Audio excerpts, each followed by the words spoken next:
બધા વિદ્યાર્થી મિત્રોને મારા જય સ્વામિનારાયણ. છેલ્લા લેક્ચરમાં આપણે સ્વાધ્યાય 2.2ના 17 દાખલા સુધી આપણે જોયેલા. આજે આપણે સ્વાધ્યાય 2.2ના 18મા દાખલાથી શરૂઆત કરવાની છે. tan of sin inverse 3/5 plus cot inverse 3/2 ની કિંમત મેળવો. તો સૌ પ્રથમ આપણે શું કરીશું કે આ sin inverse 3/5 છે એને આપણે tan inverseમાં રૂપાંતર કરીશું. તો આપણને ખ્યાલ છે કે અહીંયા કાટકોણ ત્રિકોણમાં આપણે આને થીટા લઈએ તો ધારો કે સાઇન ઇનવર્સ 3/5 બરાબર આપણે થીટા ધારી લઈએ તો સાઇન થીટા બરાબર 3/5 થાય. સાઇન થીટા બરાબર આપણને ખ્યાલ છે કે સામેની બાજુ છેદમાં કર્ણ થાય, એટલે કાટકોણ ત્રિકોણમાં આ થીટા છે તેની સામેની બાજુ આ થશે અને સામેની બાજુનું મૂલ્ય છે 3 છેદમાં કર્ણ અને કર્ણનું મૂલ્ય છે 5. તો પાયથાગોરસની ત્રિપુટી આપણને ખ્યાલ છે વિદ્યાર્થીઓ કે આ 3 હોય અને આ 5 હોય તો આનું મૂલ્ય થાય 4.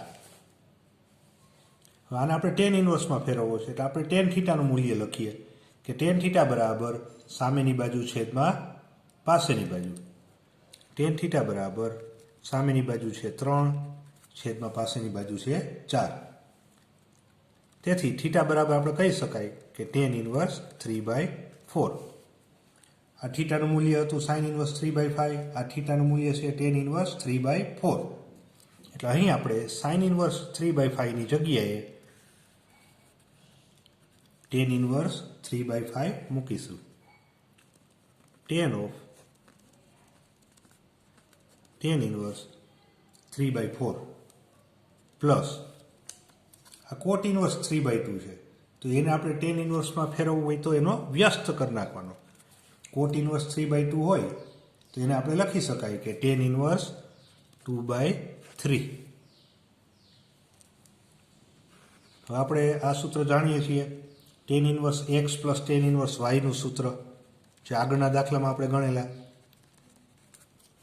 Ten inverse x plus tan inverse y, x y બંનેનો ગુણાકાર લેસ ધેન 1 હોય તો આનું સૂત્ર થાય tan inverse x plus y upon 1 minus x Y.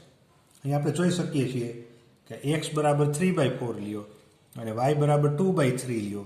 આ બંનેનો ગુણાકાર 6/12 લેસ ધેન 1 થાય છે એટલે આ સૂત્રનો ઉપયોગ tan inverse x plus y upon 1 minus x y થાય. Tan inverse x plus y upon 1 minus x into y. આ લસા લઈ લઈએ, આનો લસા થશે 4 ને 3 નો 12 અંશ અને છેદમાં.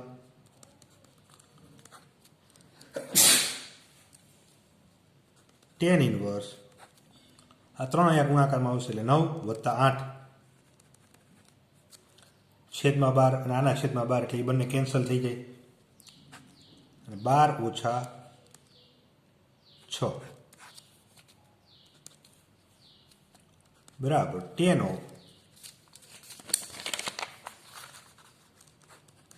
ઇનવર્સ 17/6.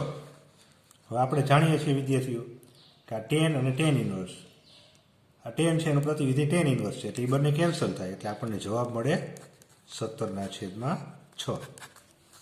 એટલે એની કિંમત થશે ten of sine inverse 3/5 plus coat inverse 3/2 એની કિંમત આપણને મળે 17/6.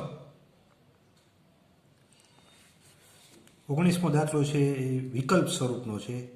કોસ ઇનવર્સ કોસ 7π/6 બરાબર ખાલી જગ્યા 7π/6 આવે, બી છે કે 5π/6, સી π/3 કે ડી π/6. હવે વિદ્યાર્થી મિત્રો અહીં આપણને એક પ્રશ્ન થાય કે આ કોસ ઇનવર્સ અને કોસ એને આપણે ડાયરેક્ટ કેન્સલ કરી દઈએ કે આ વિધેય છે અને આ એનું પ્રતિવિધેય છે તો 7π/6 છે એ જવાબ સાચો છે તો કે ના. આપણે ત્રિકોણમિતીય કોષ્ટક જોયેલું કે કોસ ઇનવર્સ છે તો એનો વિસ્તાર છે એ શું છે 0 થી લઈ અને પાય સૌરુત અંતરાલમાં. તો આપણે સ્પષ્ટ જોઈ શકીએ છીએ કે 7π/6 છે એ સંવૃત અંતરાલ 0 થી પાઈમાં આવતો નથી. એટલે આપણે કહી શકીએ કે 7π/6 ડઝ નોટ બિલોંગ ટુ સંવૃત અંતરાલ 0 થી પાઈ. એટલે આપણે આ વિધેય અને તેના પ્રતિવિધેયને ડાયરેક્ટ કેન્સલ કરી શકાય નહીં. તો હવે આપણે આ 7π/6 છે એને આપણે નાના સ્વરૂપમાં આપણે ફેરવશું કે જેથી 0 પાઈમાં આવે. કોસ ઇનવર્સ કોસ, તો આપણે 7 પાઈને આપણે ભાગ પાડશું. તો આપણે 7 પાઈને એવા ભાગ પાડશું કે છેદમાં 6 આપેલો છે તો આપણે છેદ ઉડાડી શકીએ. તો 7 પાઈ છે તો એની નજીકની કિંમત થાય 6 પાઈ. તો 6 પાઈ પ્લસ પાઈ એને લખી શકાય છેદમાં 6. સેપરેટ છેદ આપી દઈએ તો cos inverse cos of 6π/6 plus π/6. 6 cancel એટલે આપણને મળે cos inverse cos pi plus π/6. હવે આપણે જાણીએ છીએ 11મા ધોરણમાં આપણે શીખી ગયા કે કોસ પાઈ પ્લસ થીટા એટલે માઇનસ કોસ થીટા થાય. કોસ ઇનવર્સ માઇનસ કોસ π/6 અને આપણે થીટા કહી દઈએ તો કોસ પાઈ પ્લસ થીટા તો માઇનસ કોસ થીટા. હવે વિદ્યાર્થી મિત્રો આપણે જાણીએ છીએ કે કોસ ઇનવર્સ માઇનસ થીટા હોય તો એને આપણે pi minus cos inverse theta લખી શકાય. તો આ આખાને આપણે થીટા કહી દઈએ તો કોસ ઇનવર્સ માઇનસ થીટા થાય. તો આને આપણે આના ઉપરથી લખી શકાય કે pi minus cos inverse theta એટલે કોસ π/6. કોસ અને કોસ ઇનવર્સ કેન્સલ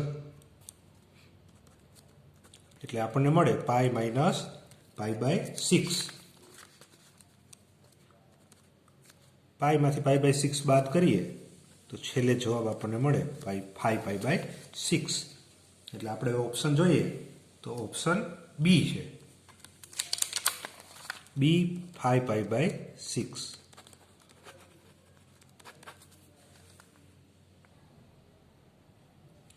વીસમો દાખલો છે એ પણ MCQ પ્રકારનો છે. Sine of π/3 minus sine inverse -1/2 બરાબર ખાલી જગ્યા A 1/2 B 1/3 C 1/4 કે D 1. તો સૌપ્રથમ આપણે અંદરનું સાદું રૂપ આપીએ. Sine of π/3 minus sine inverse -1/2 નું મૂલ્ય આપણને ખબર છે સાઇન માઇનસ π/6. સાઇન -30 ની કિંમત -1/2 છે.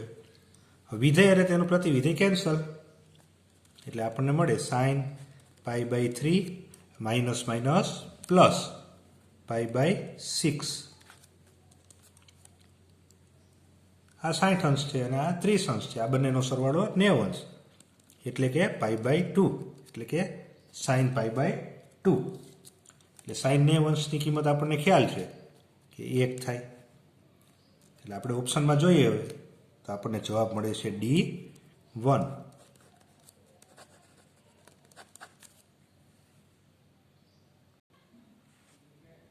એકવીસમો દાખલો છે એ પણ વિકલ્પ સ્વરૂપનો છે. tan ઇનવર્સ √3 માઇનસ કોટ ઇનવર્સ -√3 બરાબર ખાલી જગ્યા. એ ઓપ્શન છે પાઈ, બી છે -π/2, સી 0 કે ડી 2√3. ત્રિકોણમિતીય કોષ્ટક ઉપરથી આપણે કહી શકીએ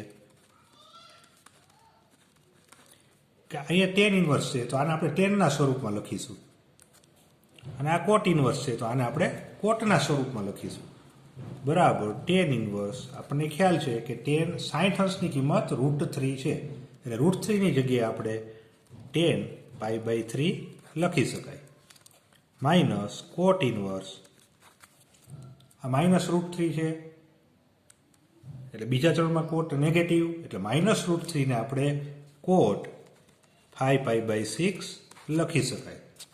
વિધેય એનું પ્રતિવિધેય કેન્સલ, tan ઇનવર્સ અને tan કેન્સલ થાય તો મળે આપણને π/3 માઇનસ કોટ ઇનવર્સ અને કોટ બંને એકબીજાના પ્રતિવિધેય છે એટલે કેન્સલ થાય એટલે મળે 5π/6. આનો લસા લઈએ 6 આપણે તો અહીંયા 2 ગુણાકારમાં આવશે અંશ અને છેદમાં તો આ થાય 2π માઇનસ 5π. આની બાદબાકી કરીએ 2π - 5π એટલે -3π/6 છેદ ઉડાડીએ તો મળે આપણને -π/2. ઓપ્શન જોઈએ આપણે તો બી -π/2 આન્સર થશે.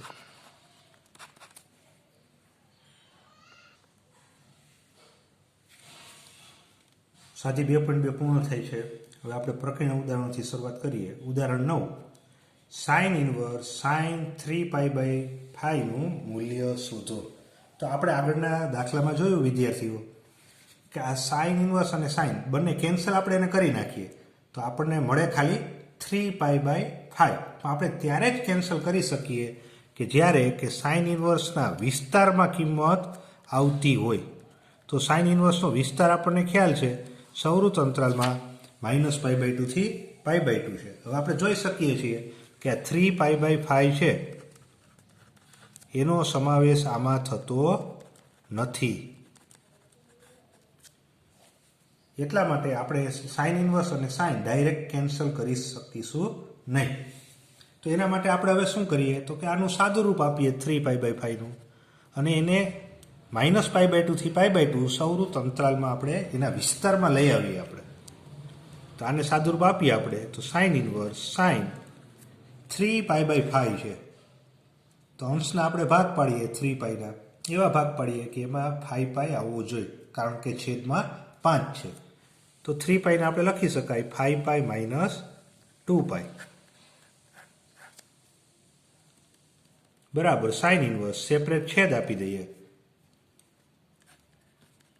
5π/5 - 2π/5 5 કેન્સલ એટલે સાઇન ઇનવર્સ સાઇન π - 2π/5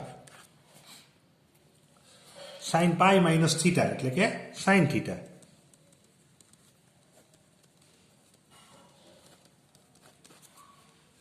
હવે સૌ પ્રથમ આપણે અહીં ચેક કરશું કે આ સાઇન ઇનવર્સ અને સાઇન બંનેને આપણે કેન્સલ કરીએ તો આ 2π/5 છે એ એના વિસ્તારમાં આવી જાય છે.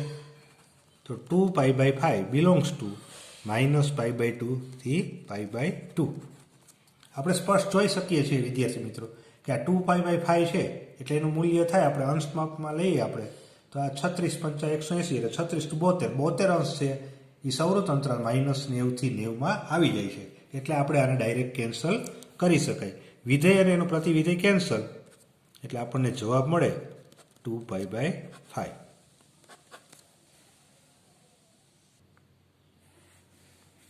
ઉદાહરણ 10 છે.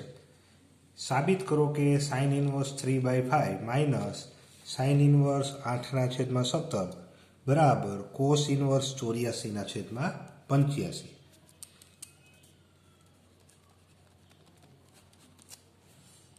ડાબા બરાબર સાઇન ઇનવર્સ 3/5 - સાઇન ઇનવર્સ 8/17. તો આ સાઇન ઇનવર્સ 3/5 છે અને આ સાઇન ઇનવર્સ 8/17 છે એને આપણે ટેન ઇનવર્સના સ્વરૂપમાં આપણે ફેરવીશું. તો આપણે કાટકોણ ત્રિકોણ બનાવીએ કે ધારો કે આ થીટા છે અને આપણે સાઇન થીટા કહી દઈએ 3/5 ને તો એટલે કે સામેની બાજુ છેદમાં કર્ણ એટલે આ 3 થાય અને આ 5 થાય. પાયથાગોરસની ત્રિપુટી ઉપરથી આપણે કહી શકાય કે આ 3 હોય અને આ 5 હોય તો આની કિંમત 4 હોય. એટલે આપણે લખી શકાય કે tan થીટા બરાબર 3/4. તો તેથી થીટા બરાબર tan ઇનવર્સ 3/4. તો આ સાઇન ઇનવર્સ 3/5 છે એનું મૂલ્ય આપણે લખી શકીએ tan ઇનવર્સ 3/4.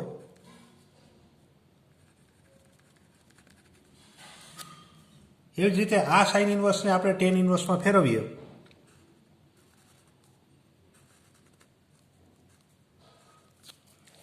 ધારો કે આ થીટા છે તો સાઇન થીટા બરાબર આને આપણે થીટા કહી દઈએ 8/17 ને તો સાઇન થીટા બરાબર સામેની બાજુ છેદમાં કર્ણ સામેની બાજુ થશે 8 અને કર્ણ થશે 17. તો આપણે પાયથાગોરસની ત્રિપુટી ઉપરથી આપણે કહી શકીએ કે આ 8 છે આ 17 છે તો આની કિંમત થાય 15.